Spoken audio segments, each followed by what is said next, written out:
Washington never imagined the nightmare would unfold this way. Deep in the Iranian desert, an event occurred that Pentagon generals would later call the worst-case scenario. The Russian S-300, the Chinese HQ-9, two air defense systems designed specifically to bring down American aircraft. But Iran didn't settle for one. It combined both in a missile grid setup that neither Moscow nor Beijing dared to attempt. Emerged radar matrix, disruptive, lethal, and unpredictable.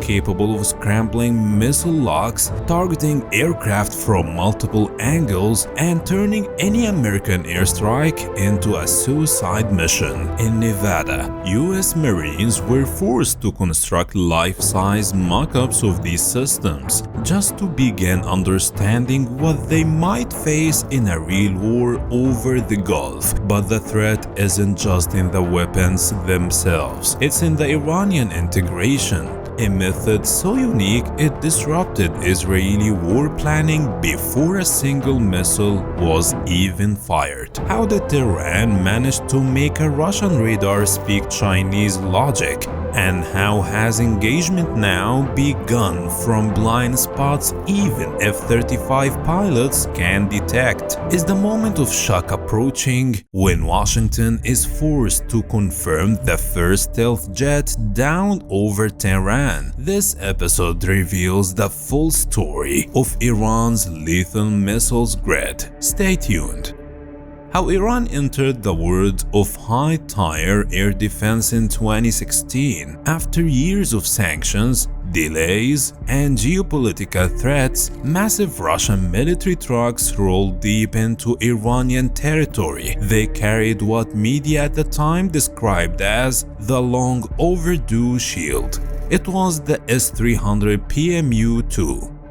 An upgraded variant of one of the world's most formidable air defense systems, with missiles traveling at Mach 6, a 200-kilometer engagement radius, and the capability to intercept not just fighters, but ballistic missiles and stealth aircraft. Years earlier, China had reportedly supplied or allowed the leak of components of the HQ-9 system to Iran. The HQ-9 was initially based on the S-300's architecture, but with Chinese upgrades in missile guidance and target acquisition logic that mirrors aspects of the US Aegis system. Quietly, Iranian engineers began comparing, disassembling, and rewiring until they eventually produced a missiles grid system that neither Russia nor China dared to officially create. Today, Iran possesses more than 32 S-300 missile launchers across 3 main bases, along with mobile HQ-9-like units revealed in closed military showcases. But what Iranian television doesn't show is the level of integration behind these systems.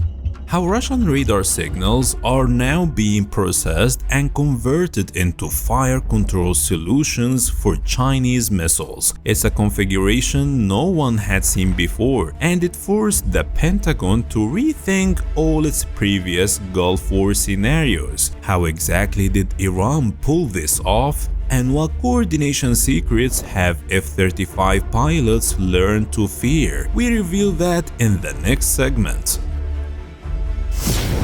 The Iranian defense grid that worries Tel Aviv. What Washington now labels as a multi-headed threat has little to do with missile quantity or radar range alone. The true danger lies in how these systems operate, layered, interconnected, and unrelenting. The Russian S-300 PMU-2 relies on the 30N6E2 Tombstone radar, capable of full 360-degree rotation, operating across both X-band and C-band frequencies, tracking up to 100 targets simultaneously and guiding 12 missiles at once, with altitude coverage beyond 27 kilometers and intercept speeds up to Mach 8. On the other side, the Chinese HQ-9 operates with the HT-233 engagement radar, a faster spinning system with quasi-circular coverage, enhanced with active jamming tools and electronic decoys, and using a continuous wave illumination mode that makes it extremely difficult for even stealth aircraft like the F-35 to slip through undetected. The combination of these radars creates a layered detection environment, overlapping and dynamic, one that makes it nearly impossible for pilots to tell if they have been spotted or not. Then come the missiles. The S-300 PMU fires 48 Insect E-2 missiles with ranges up to 195 kilometers at speeds exceeding Mach 6, designed to strike fighters and even ballistic missiles. HQ-9 missiles, particularly some of the versions Iran is believed to possess, can reach over 300 kilometers and may include active radar homing in the terminal phase, allowing for mid-course correction and deadly final stage tracking. In theory, these systems weren't built to work together. They originate from different doctrines, protocols, and design philosophies. But Iranian engineers, through reverse engineering and years of testing, built a translation layer that allows Russian radars to feed targeting data to Chinese fire control systems. The result? These aren't isolated batteries anymore. They are now connected to a unified command and control missiles grid system, most likely developed locally, which integrates S-300, HQ-9, and domestic systems like Tabas and 15 Cordad. This means Tehran can now distribute threats across multiple platforms. A stealth jet tracked by a Russian radar might not be hit from that same platform, but from another location entirely by a Chinese missile. Engagement doesn't come from a single axis, but from 3 or 4 directions at once, all tied to a single control hub, which might be buried deep underground or rolling across desert roads in a mobile command truck. Uncertainty is the first step to defeat. That's why NATO intelligence now classifies the Iranian air defense ecosystem as a high-density threat environment, requiring a joint electronic and kinetic strike to suppress it or nothing at all. And in a leaked internal assessment from a US Air Force officer, the conclusion was chilling. Iran's airspace has become multi-headed. You can silence it with one strike and you won't escape it easily. Mysterious US Marine drills to confront Iran's missile dome.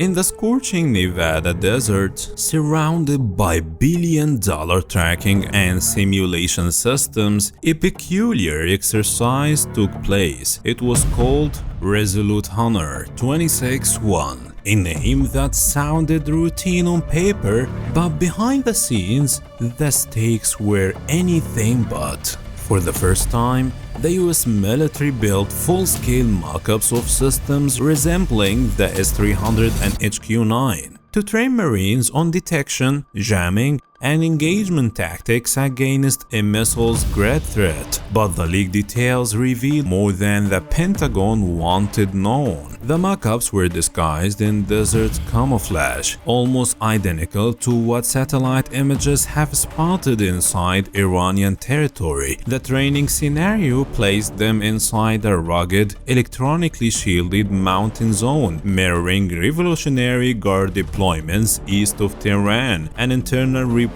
noted insufficient performance by American strike aircraft during the drill, stating that radar overlap and absence of a single engagement source made targeting significantly more complex than usual. In short, the Marines weren't training against a Russian or Chinese system, but against the Iranian missiles grid system, a configuration that doesn't exist anywhere else on Earth. And that means only one thing: the US now treats Iran as a sovereign defense innovator, with a one-of-a-kind air shield that demands top priority in any war plan. Inside the dark side of Iran's dome.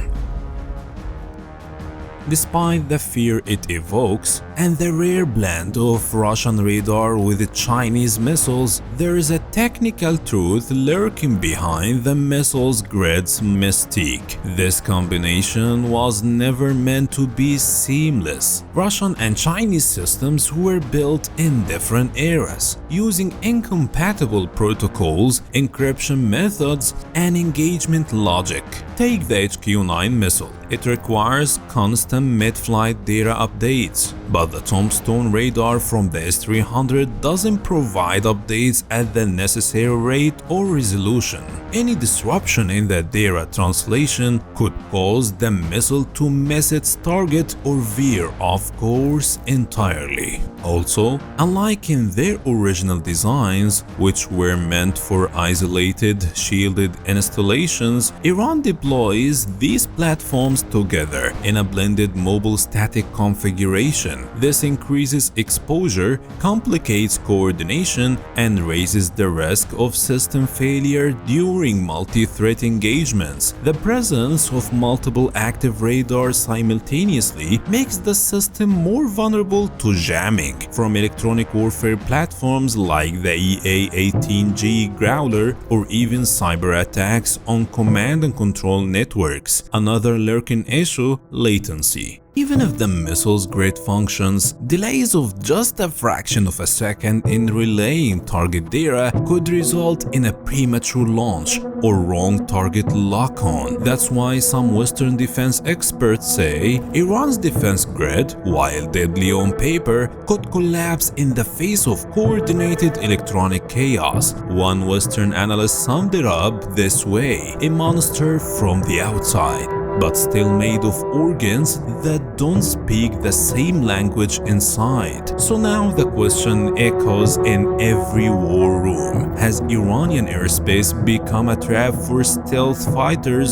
And are we nearing the moment when the first F-35 gets shot down by Eastern Belt radars? Let us know what you think in the comments and follow us for more untold military secrets.